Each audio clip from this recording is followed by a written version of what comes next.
Bueno, entonces vamos a continuar. Nuevamente un saludo fraterno a todos y todas. Continuamos nuestro tercer día de la sesión. Estamos muy alegres de compartir este espacio de formación y sobre todo de compartir nuestra vida y misión como familia Asunción. Pensamos que es una manera concreta, como nos invita el Papa Francisco, para tejer y soñar una fraternidad universal. Recordamos que nuestra sesión tiene un hilo conductor.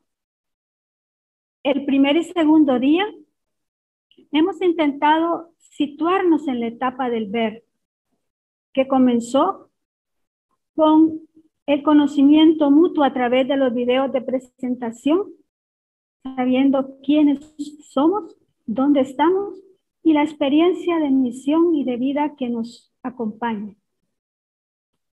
En este ver, reconocer como el samaritano al herido del camino, a través de nuestro compartir de la realidad, de las historias de vida, testimonios y experiencias que estamos seguros nos ha permitido de alguna manera tocar y dejarnos tocar un poco por este grito del mundo en movimiento, migrantes, desplazados, víctimas de la trata y de las respuestas que junto con otros y cada uno de nosotros y nosotras intentamos también aportar humildemente. Gracias pues a nuestros hermanos y hermanas que ayer nos compartieron las experiencias que estoy segura que guardamos en nuestro corazón. Tenemos la seguridad que estamos siendo enriquecidos al dejarnos habitar por las fronteras y las heridas de nuestros hermanos y hermanas, y que sus sufrimientos, sus esperanzas puedan también interpelar nuestra vida personal, comunitaria y en nuestro compromiso concreto como laicos y religiosos. Hoy iniciamos la etapa de juzgar o iluminar, es decir, un tiempo para beber juntos y juntas de la fuente, ver con una mirada creyente el origen de nuestra misión, la fuente de nuestra misión y de nuestro deseo de responder a Dios en esta realidad, con la convicción de que somos enviados y que hay una espiritualidad que nos nutre, nos convoca y nos llama a salir al encuentro, a salir a las fronteras. Estos días, pues, nos dejaremos iluminar por la palabra de Dios, el magisterio de la Iglesia y los elementos de nuestro carisma que nos enraizan en nuestro compromiso desde la espiritualidad Asunción. El día de hoy va a acompañarnos la hermana Sofía Ramón. Pienso que ya está en sala. Oui, bonjour. Bonjour.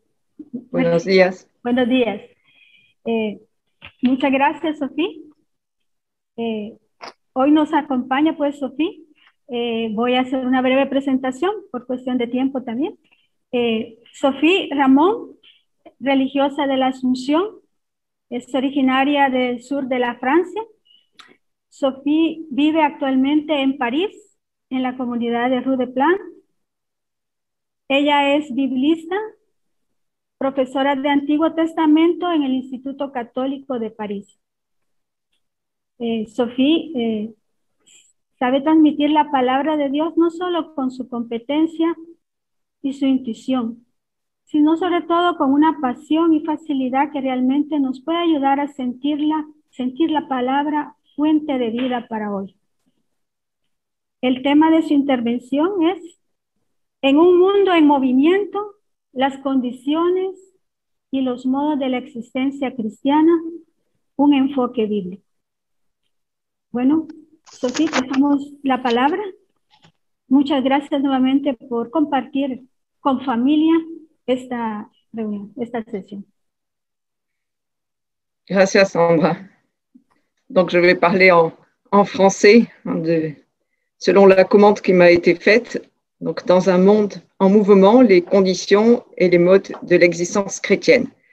Alors, c'est toujours un peu difficile de mobiliser la Bible sur des questions contemporaines, d'exploiter les textes avec des questions qui, quelquefois, leur sont étrangères, ou que leurs auteurs, en tout cas, n'ont pas envisagé ou pas envisagé comme nous les envisageons aujourd'hui.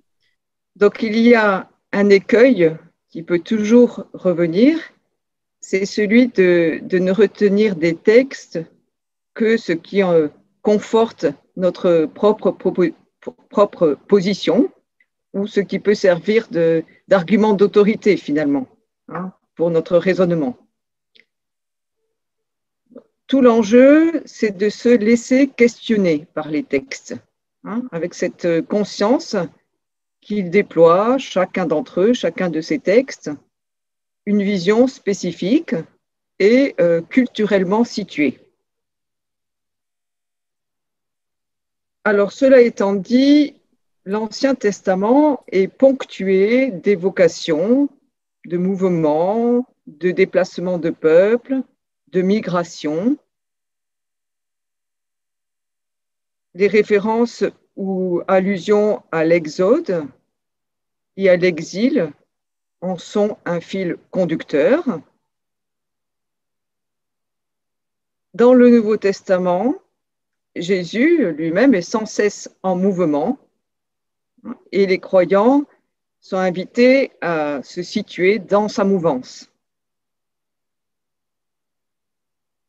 Il faut noter d'emblée que les traditions bibliques sur les mouvements, les déplacements, les exodes et les migrations sont plurielles et souvent irréductibles les unes aux autres.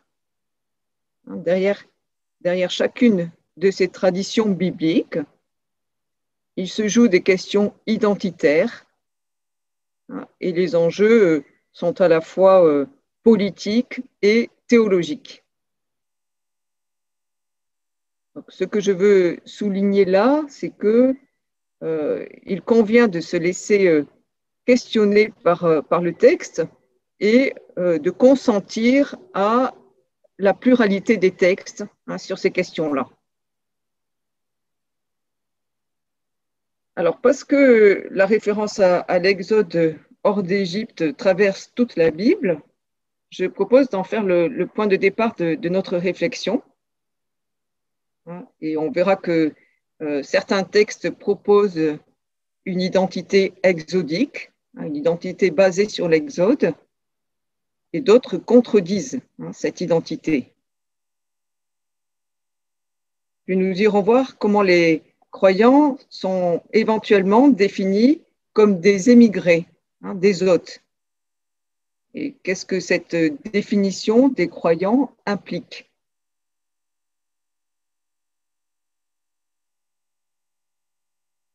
Et enfin, nous examinerons de quelle manière la vie et le message de Jésus, sa mort, sa résurrection, déterminent on pourrait dire la condition exodale, la condition toujours en exode, toujours en exil, de l'existence chrétienne.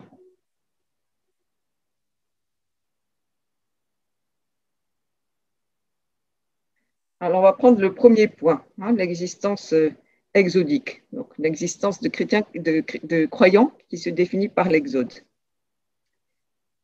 Dans le livre de l'Exode, l'histoire de Moïse est scandée de recommencements.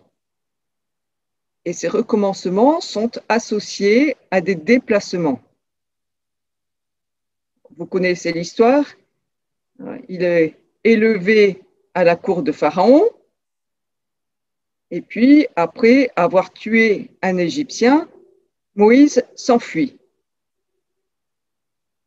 Donc, le premier déplacement de Moïse relève d'une décision,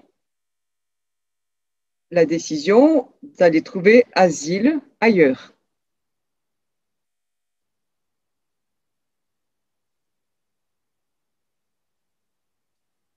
Il se réfugie en Madian. Là, il s'établit. Il fait paître le troupeau de son beau-père. Et le chapitre 3 du livre de l'Exode raconte qu'il mena le troupeau au-delà du désert et parvint à la montagne de Dieu à l'Horeb.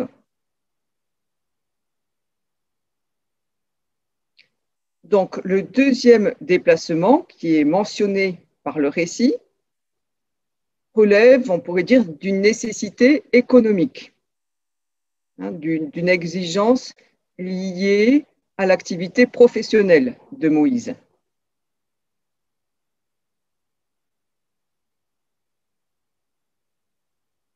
Mais il y a un troisième déplacement qui est évoqué,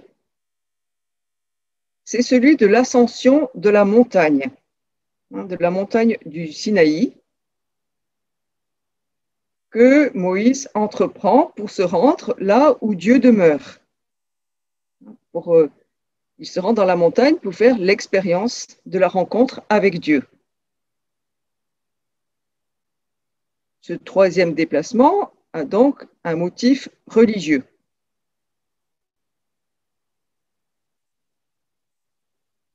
Il va se reproduire. Moïse va monter plusieurs fois la montagne et ça va se conclure, ces multiples montées vont se conclure par une transformation physique de Moïse.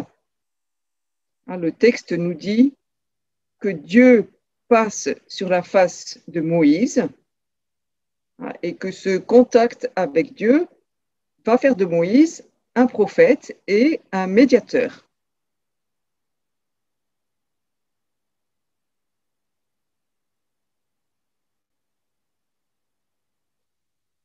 Donc Moïse, il est présenté comme un homme qui est sans cesse en mouvement.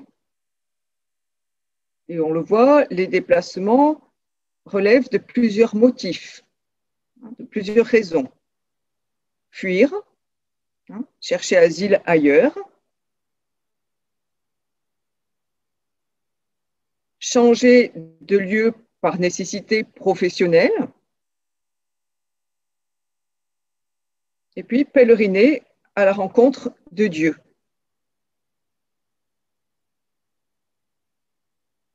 Évidemment, ces trois motifs n'ont pas la même valeur ou la même connotation. Pourtant, l'un génère l'autre et l'ensemble de ces déplacements forgent finalement, construisent la personnalité de Moïse. Et ces déplacements aussi déterminent son histoire, font son histoire. Pour Moïse, les choses commencent en Égypte. Et en Égypte, l'Égypte en hébreu, ça se dit Mitzraïm. Mitzraïm. Et le Talmud, c'est-à-dire la tradition juive, demande, mais pourquoi Mitzraïm s'appelle Mitzraïm? Pourquoi l'Égypte s'appelle l'Égypte? La réponse du Talmud, de la tradition juive, c'est la suivante. C'est parce que c'est un nom qui a la même racine que Metzar. Et Metzar, ça signifie angoisse, détresse, mais aussi frontière, limite. Donc le nom de l'Égypte, il a dans sa racine cette dimension d'angoisse, mais aussi de frontière, de limite. La racine tsar, elle oriente vers l'idée de resserrement, d'oppression. Donc dans la pensée juive, dans la pensée du Talmud, l'Égypte, c'est le pays des frontières. C'est le pays des expériences limites, où on vit dans l'angoisse. c'est le pays de l'oppression, de la surveillance aux frontières. Et par conséquent, c'est aussi le pays des inégalités, de l'exclusion, de l'esclavage, de la traite d'humains.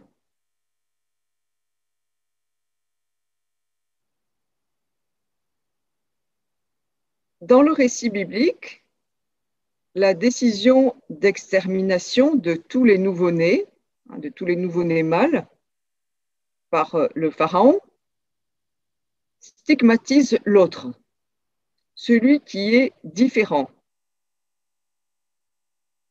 Et le discours du pharaon joue du fantasme du complot étranger.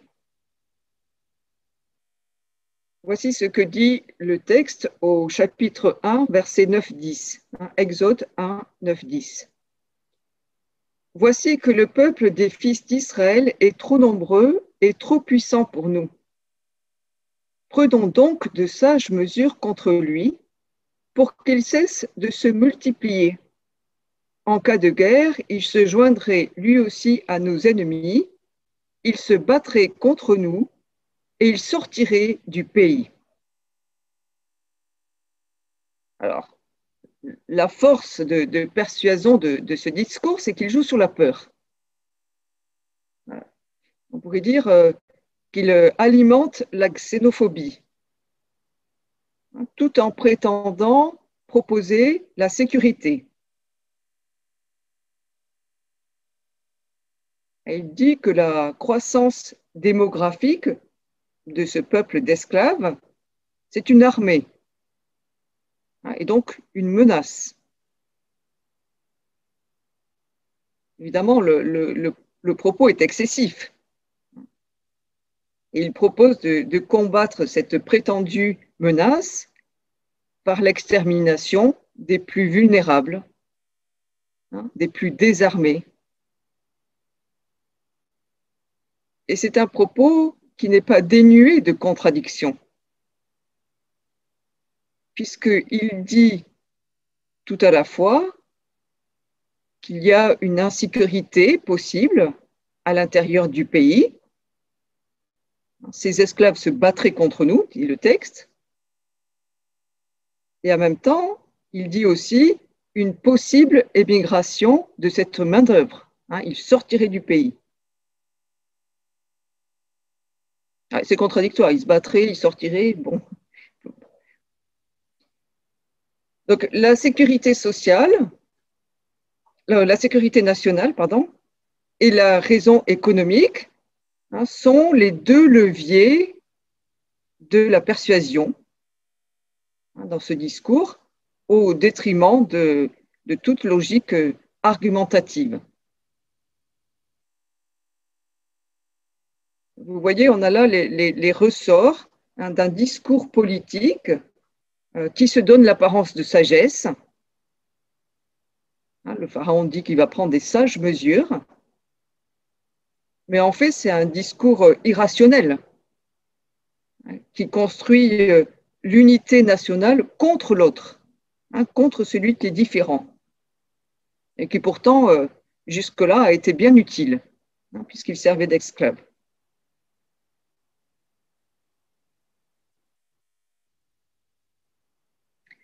L'initiative, c'est celle d'un pharaon qui n'a pas connu Joseph. Or, dans la Bible, Joseph, c'est le premier déplacé.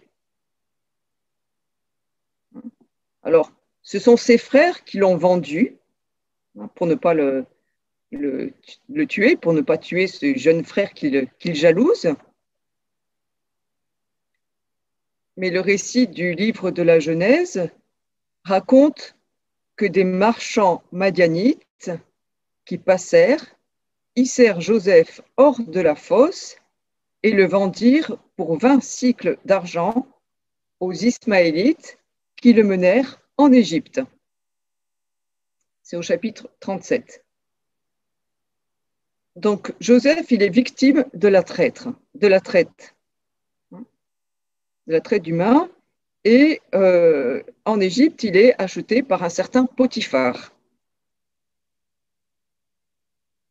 la femme de Potiphar va tenter d'abuser sexuellement de Joseph. Et parce qu'elle n'y parvient pas, elle va l'accuser injustement. Donc Joseph, c'est aussi celui qui est déclaré criminel pour un abus qu'en fait il a subi.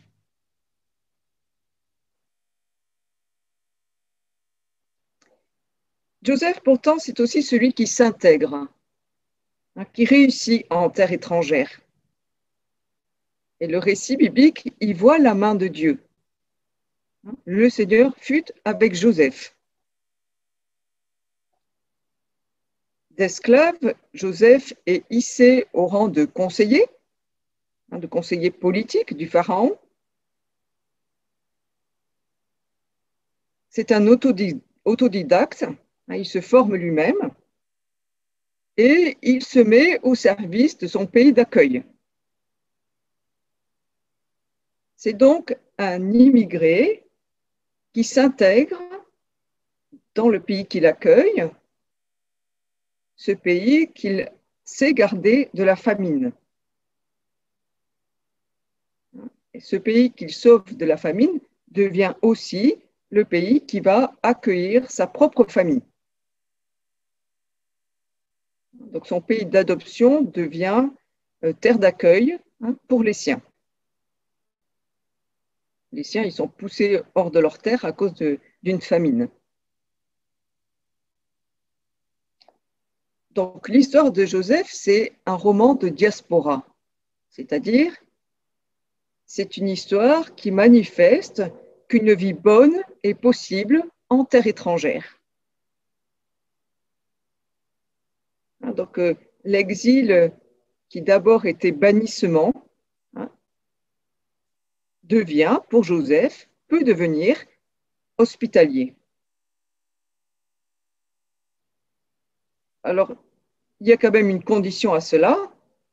Il a fallu que soit fait confiance à Joseph. Sinon, il n'aurait pas pu gagner dignement sa vie. Le pharaon fait de Joseph son majordome parce qu'il reconnaît ses qualités.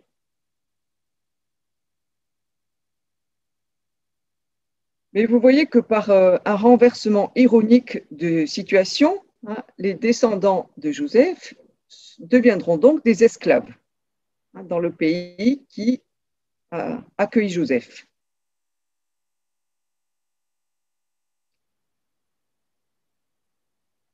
Moïse est donc situé dans l'héritage de Joseph, mais il est, depuis sa naissance, on pourrait dire en quête d'identité. Il est pris, coincé entre deux héritages. Celui du peuple asservi, de son peuple qui est asservi, et puis celui de la cour de Pharaon où il est élevé.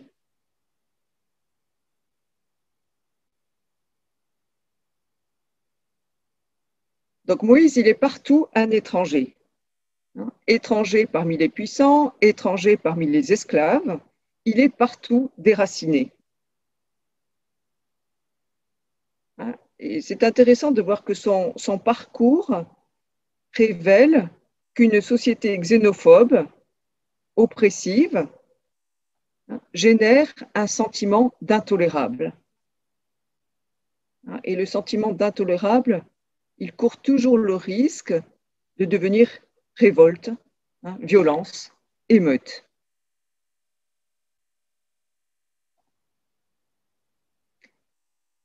La beauté de Moïse, c'est qu'il sort de son palais confortable et il éprouve de la compassion pour les siens.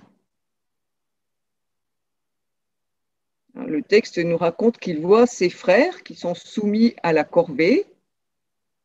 Il voit un Égyptien qui frappe un Hébreu et lui-même frappe l'Égyptien. Et il dissimule le cadavre de l'Égyptien. Donc Moïse, il choisit le camp des opprimés. Mais cette manière de se faire justice par soi-même, en utilisant la violence, en fait, ça crée de la peur chez ceux-là même qu'elle prétend défendre. Moïse veut défendre les Hébreux, mais il crée la peur chez eux. Donc, il est sur le point d'être dénoncé par les Hébreux, et donc il s'enfuit. Il fuit à distance dans un lieu qui lui permet de prendre du recul par rapport à ses filiations, à ses identités multiples qui le déchirent. Il croit qu'il va pouvoir trouver la paix par ses propres forces, en se forgeant une identité de secours, une identité qui le met loin de ce passé. Et donc, il devient le berger de son beau-père. À ce stade de la vie de Moïse, à Madian, donc en terre étrangère, on pourrait dire qu'il y a comme un excès d'adaptation. Ça veut dire quoi? Que Madian, c'est certainement le lieu de refuge de Moïse. Mais c'est le lieu aussi où il y fait sa vie. Il se marie avec la fille de Jéthro. Il a un fils qu'il appelle Gershom, ce qui signifie émigrer là. Car, dit-il, je suis devenu un émigré en terre étrangère. Je suis devenu un émigré en terre étrangère. Exode 2, 22. Donc Moïse, il agit comme s'il fallait qu'il tourne la page au plus vite, comme s'il fallait qu'il oublie son passé dans un pays qui n'est pas celui de ses ancêtres, comme s'il lui fallait oublier ses frères opprimés.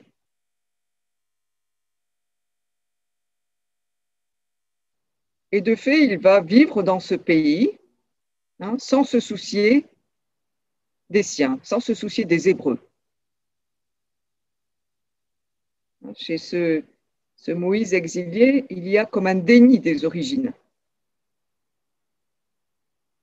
Alors, il aurait pu vivre là, tranquille, ayant refait sa vie, si Dieu n'était pas venu le rattraper. Bon, vous connaissez l'histoire, il y a un événement mystérieux qui survient, qui va désorganiser la vie de Moïse. Une voix qui lui demande d'enlever ses sandales pour lui dire de bien remettre les pieds sur terre. Il s'agit pour Moïse de reprendre racine, d'ouvrir les yeux et d'accepter cette rencontre avec Dieu. Une rencontre qui va le sortir de sa léthargie. Alors Dieu va lui demander de retourner en exil, de repartir en Égypte pour en faire sortir son peuple. Il lui fait faire à rebours le chemin de sa fuite. Mais évidemment, c'est aussi un exode intérieur, une mort à soi, une sortie de soi. Et vous voyez, l'enjeu, c'est de renouer avec la voie de la compassion, c'est de retrouver de la compassion pour les siens.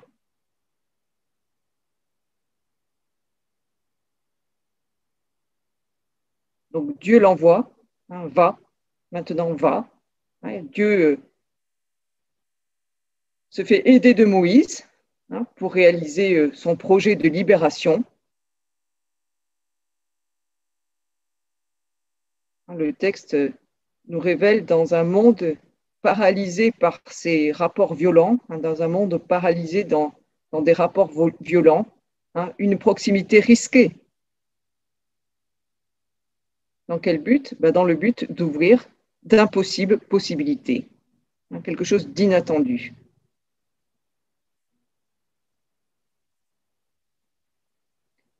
Bon, on connaît la suite de l'histoire.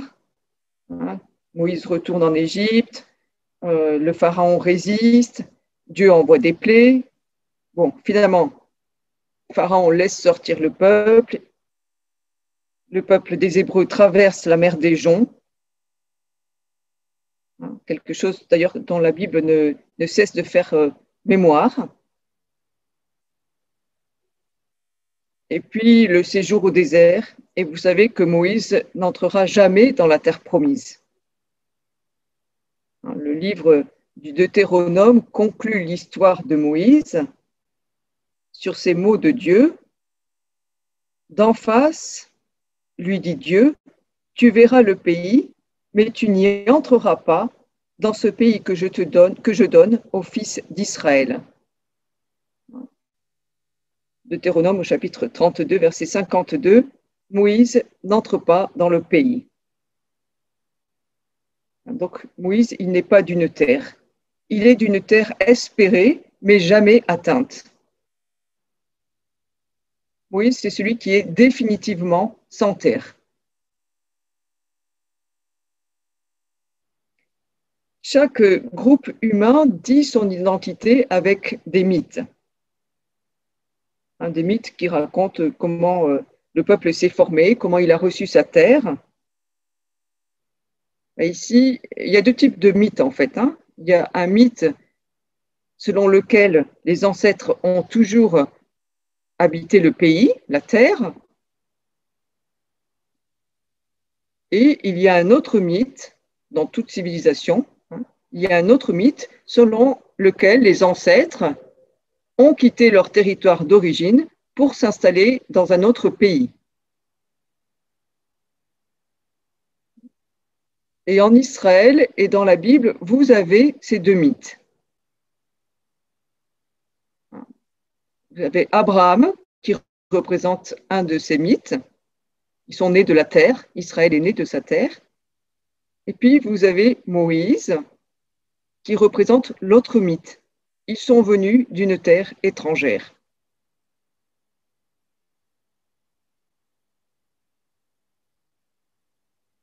Et on peut retenir que dans le Pentateuque, il y a donc cette proposition d'une identité exodique. La référence à l'Exode, elle est déterminante pour l'identité d'Israël selon les textes du Pentateuque. Mais vous voyez qu'il y a d'autres mythes, au moins celui d'Abraham, il y a d'autres mythes alternatifs. En fait, il y a des débats sur ce qui fait l'identité d'Israël.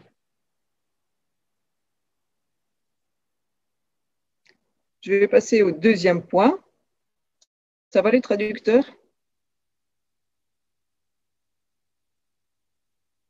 Ça va? OK. Donc, j'essaie de regarder s'ils suivent. Donc, deuxième point, des immigrés et des hôtes. Alors, cette perspective d'un ancêtre émigrant, donc le héros d'un mythe fondateur, est partout présent dans la Bible. C'est une perspective qui est sans cesse actualisée au gré des aléas de l'histoire et des circonstances socio-économiques. Elle est très présente, par exemple, dans le livre d'Osée. Dans le livre d'Osée, il est question de monter du pays d'Égypte. Ou bien il est question d'être appelé d'Égypte. C'est en Égypte que le prophète Osée situe le début, l'inauguration des relations entre Dieu et Israël.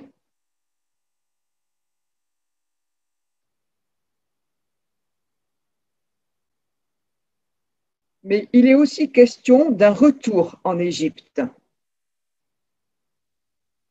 Et le retour en Égypte, c'est quand Israël s'obstine dans son idolâtrie, dans son refus de Dieu. C'est donc un châtiment.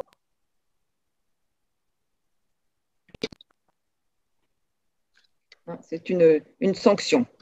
C'est ça, c'était Anne.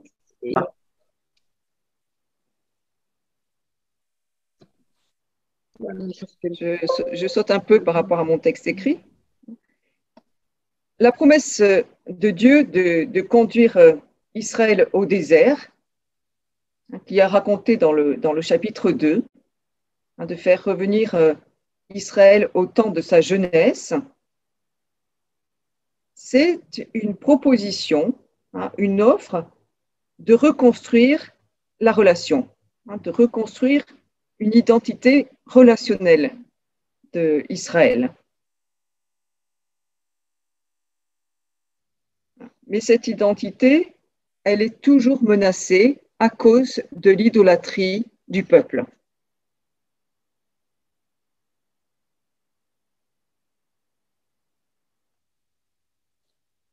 Alors, il y a un mouvement dans le livre de Isaïe, monter du pays, retourner dans le pays, et de nouveau monter du pays. Ça dit une histoire tourmentée, dont l'identité se dit dans les méandres de la relation avec Dieu.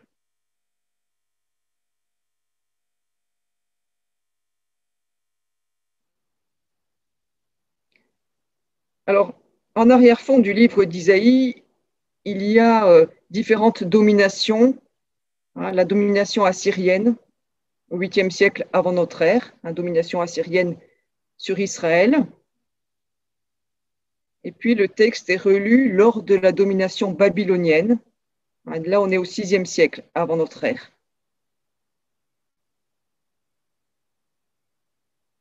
Et ce qui est au fond en jeu, c'est la politique d'assimilation culturelle des Assyriens, d'une part, la politique d'assimilation culturelle des Assyriens, d'une part, et plus tard, 2 siècles plus tard, la pratique de déportation des Babyloniens. Et dans ces contextes, Israël est conduit à redéfinir son identité. Vous voyez que ça se joue toujours en référence à l'Exode, à la sortie d'Égypte.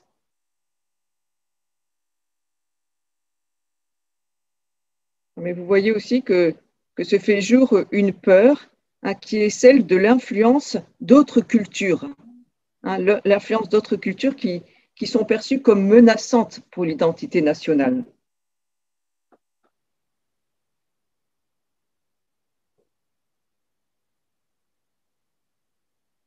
Alors, cette volonté de sauver l'identité nationale, de sauver l'identité culturelle, religieuse, elle est très virulente dans certains textes bibliques. Elle est affirmée avec force dans certains textes bibliques.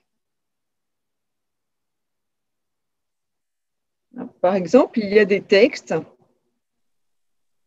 qui font état d'une polémique entre ceux qui sont restés dans le pays et ceux qui reviennent d'exil.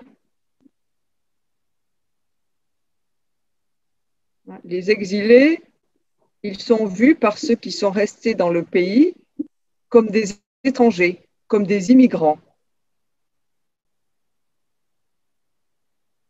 Et eux, ils se considèrent comme le vrai Israël. Parce que ceux qui sont restés dans le pays envahi, ils ont été mêlés aux populations des envahisseurs et ils ont peut-être adoré les dieux des envahisseurs. Donc, il y a des textes qui font état d'une société en crise, qui est menacée de perdre son identité à cause de la domination et quelquefois de l'assimilation de domination étrangère. Si.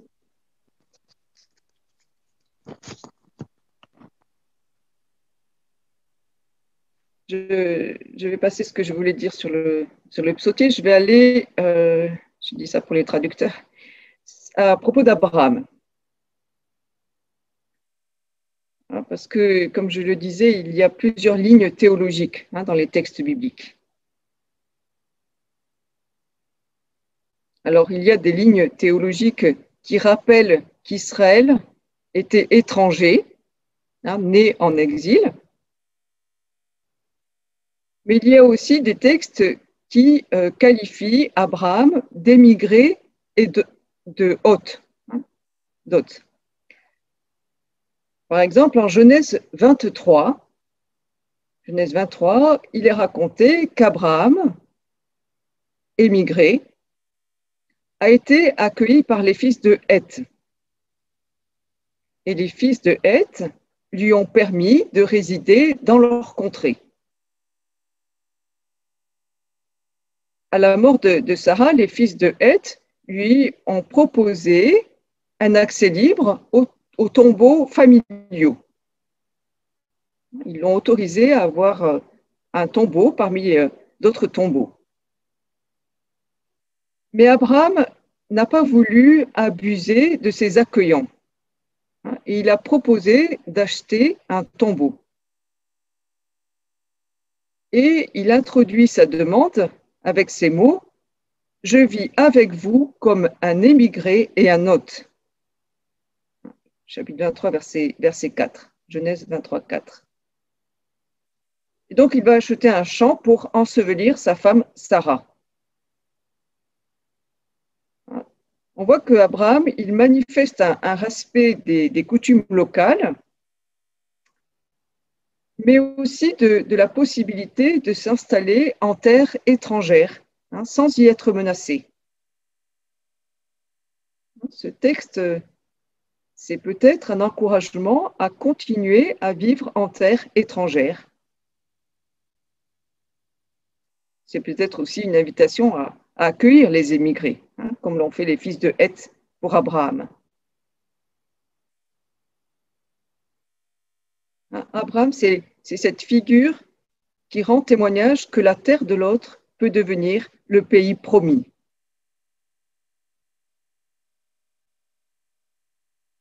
Alors cette théologie, elle s'enracine dans le livre du Lévitique au chapitre 25,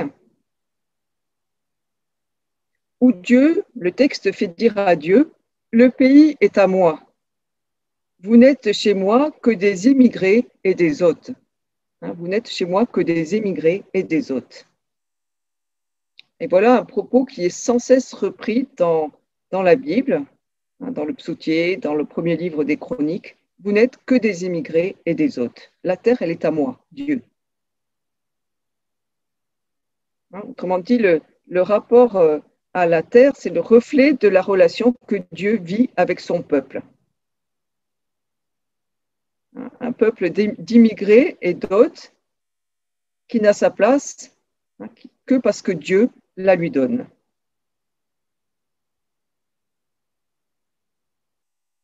Cette théologie, elle a pour corrélat ou pour conséquence que beaucoup de textes invitent à l'accueil de l'étranger et en font un devoir. Par exemple, toujours dans le livre du Lévitique au chapitre 19, quand un émigré viendra s'installer chez toi, dans votre pays, vous ne l'exploiterez pas. Cet émigré installé chez vous, vous le traiterez comme un indigène, comme l'un de vous. Tu l'aimeras comme toi-même, car vous-même avez été des émigrés dans le pays d'Égypte. C'est moi, le Seigneur, votre Dieu. Un livre du Lévitique, chapitre 19, versets 33-34. Bon, il y a bien d'autres passages que je ne vais pas lire, qui font état de ce devoir d'accueillir l'étranger et en migration, et ces invitations, elles viennent en quelque sorte combattre la peur ou la crainte que génère la présence des étrangers. Frank Krusman écrit que la Bible, je le cite, la Bible, depuis la migration d'Abraham, et au fond probablement déjà depuis Caïn, jusqu'à l'enfant déposé dans la crèche, est dans sa ligne fondamentale une histoire d'hommes qui se mettent en route et quittent leur maison, d'hommes à la recherche de pain, de logis et de protection, errant et revenant chez eux. Et parmi les commandements de Dieu, il y en a très peu qui équivalent en poids et en clarté aux droits des étrangers et des réfugiés. Très peu de commandements de Dieu qui ont autant de poids que celui qui demande d'accueillir les étrangers et les réfugiés. On a là peut-être un repère de ce qui serait l'identité chrétienne. C'est ce que défend Kruzman. Alors, je voudrais dire quelque chose de cette identité chrétienne. Alors, ce sera mon dernier point, les conditions de l'existence chrétienne. Dans les évangiles, Jésus, il est lui-même présenté comme devant quitter sa maison pour trouver protection. Donc, il va être un errant, il va quitter sa maison et puis il va y revenir. Alors, vous savez que dans l'évangile de Matthieu, les différents épisodes de son enfance se succèdent. Ils sont présentés comme la récapitulation de l'histoire du peuple d'Israël. L'enfance de Jésus résume l'histoire d'Israël. Jésus, il refait l'itinéraire de son peuple. Descente en Égypte, Exode, retour d'Égypte. Joseph, qui porte d'ailleurs le même nom que le patriarche, le premier à être exilé, Joseph, il organise la fuite parce qu'il choisit la vie.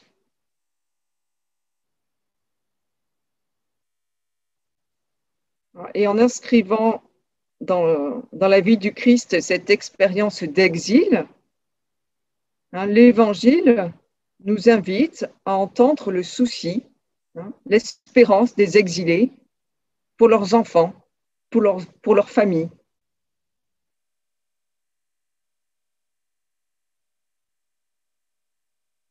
Le texte de l'Évangile de Matthieu fait plusieurs citations de l'Ancien Testament.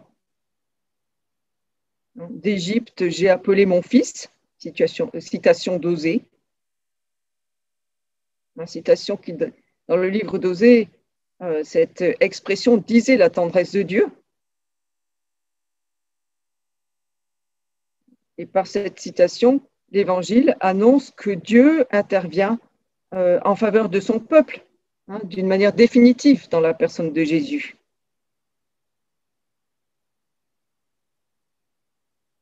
Jésus, c'est celui qu'on appellera Emmanuel, Emmanuel, Dieu avec nous, celui qui manifeste la proximité de Dieu. Jésus, c'est le Fils bien-aimé du Père, il est vrai homme, né à Nazareth, mais il manifeste aussi en sa personne que Dieu cherche à régner dans l'histoire des hommes. Il est Emmanuel.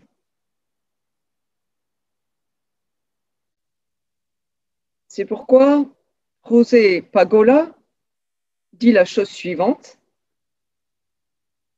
Le centre de son expérience mystique, donc celle de Jésus, le centre de son expérience mystique et de son activité prophétique, ce n'est pas Dieu à proprement parler, mais le royaume de Dieu. Car Jésus ne sépare jamais Dieu et son projet de transformer le monde. Il ne le contemple pas enfermé dans son mystère insondable, étranger à la souffrance humaine, sourd aux cris de ceux qui souffrent. Il l'expérimente, donc Jésus expérimente le Père, comme la présence de la bonté d'un Père qui cherche à se frayer un chemin dans le monde pour humaniser la vie.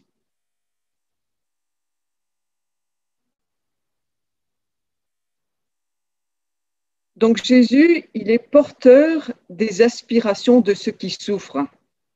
de ceux qui sont ignorés, refoulés, au point qu'ils sont dépourvus d'existence. Derrière les paroles et les gestes de Jésus, il y a un cri qui résonne et qui doit secouer les consciences. C'est que les choses ne sont pas comme Dieu le veut.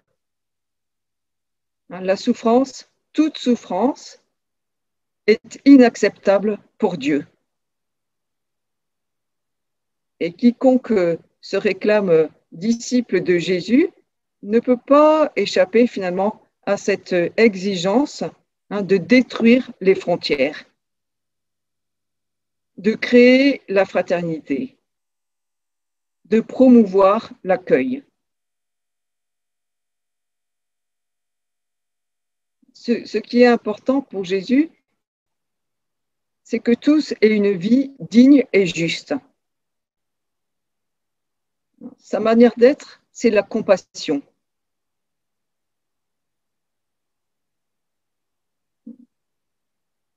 Et d'une certaine manière, la vie pauvre et itinérante de Jésus, c'est le signe de son choix de partager la condition des démunis, des marginalisés, de ceux qui vivent sur les routes. Si on regarde les déplacements de Jésus dans les évangiles, visiblement, il a circulé dans un périmètre assez restreint. Probablement, il avait un point de chute, d'ailleurs, dans la maison de Pierre, à Capharnaüm. Mais les évangiles, ils insistent sur sa posture, sur son attitude. C'est-à-dire vivre pauvrement, sans attache, toujours en marche. Et dans l'évangile de Matthieu, vous connaissez les exigences que pose Jésus pour ceux qui désirent être ses disciples. C'est au chapitre 8, Matthieu 8. Un scribe s'approcha et lui dit : « Maître, je te suivrai partout où tu iras. » Jésus lui dit : « Les renards ont des terriers et les oiseaux du ciel des nids. Le Fils de l'homme, lui, il n'a pas où poser la tête. » Et le même propos est rapporté dans l'évangile de Luc, où cette scène est racontée après que Jésus a pris la décision de monter à Jérusalem. Et dans l'évangile de Luc, la montée à Jérusalem, c'est un exode. Le texte en grec utilise bien le terme exodos. La montée de Jésus, c'est un exode.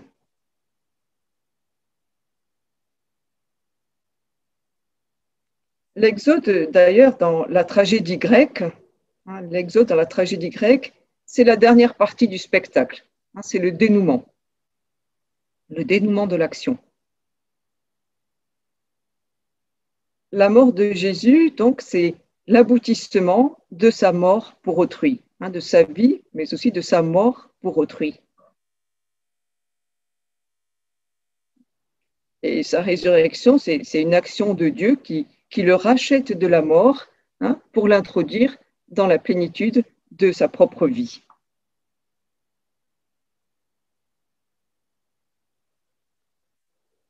Jésus ressuscité ne se laisse pas retenir. Il monte vers son Père. Alors, il n'y aura pas de tombeau où on va pouvoir aller honorer Jésus. Jésus renvoie les disciples sur les routes.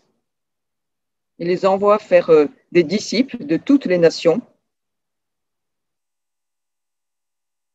Pour le dire avec les mots du pape François, il leur laisse en héritage un style de vie, un art de vivre qui les oblige à vivre en sortie, continuellement en sortie. Vous pourrez aller lire Evangelii Gaudium au paragraphe 21.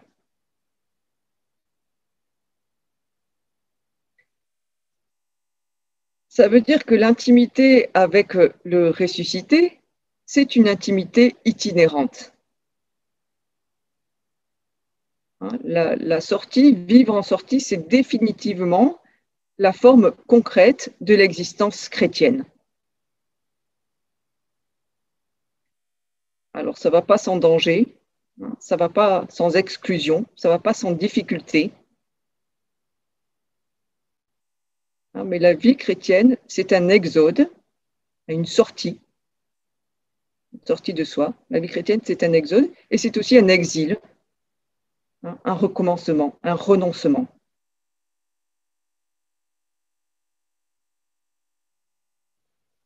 Dans les épîtres de Pierre, de Paul, dans les épîtres, cette condition exodale et exilique, cette condition chrétienne, toujours en exode et toujours en exil, elle se dit avec des accents différents.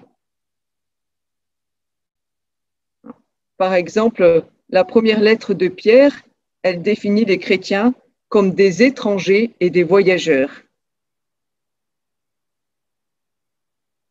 Voilà, pour Pierre, les chrétiens, ce sont des étrangers et des voyageurs. Et de fait, ils peuvent alors rencontrer des difficultés, de l'hostilité dans l'environnement qui est le leur.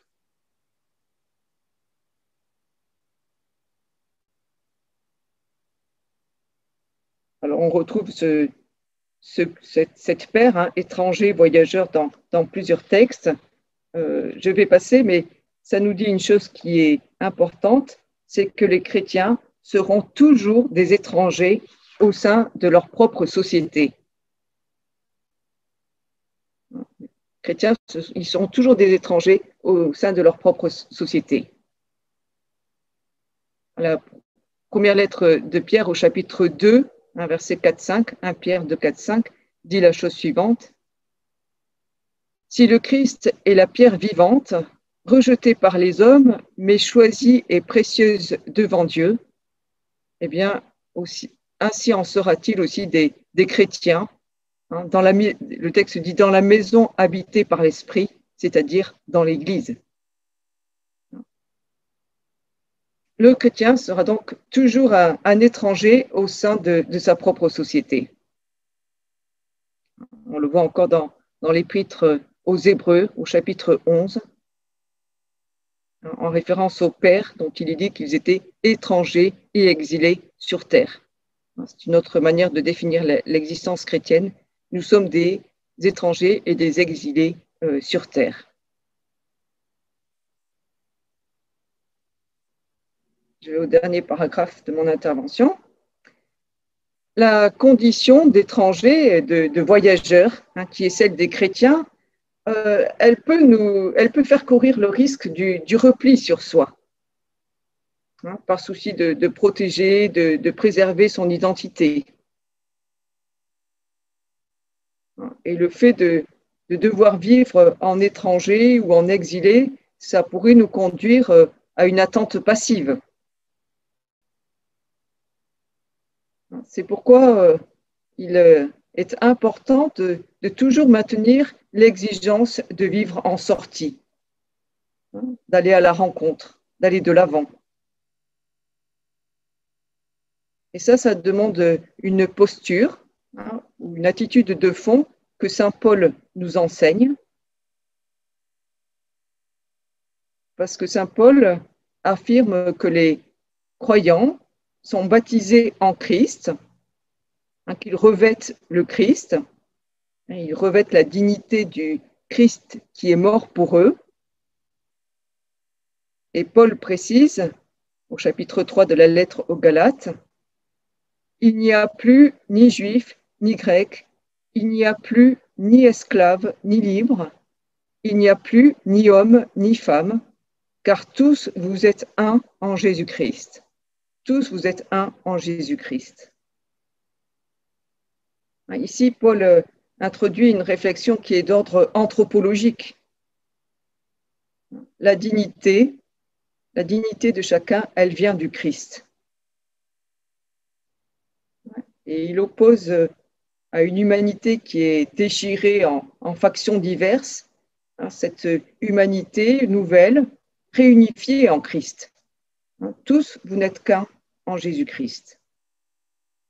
Je crois qu'il y a là une invitation forte à cultiver une attitude, une posture d'ouverture et d'hospitalité sans exception de personne.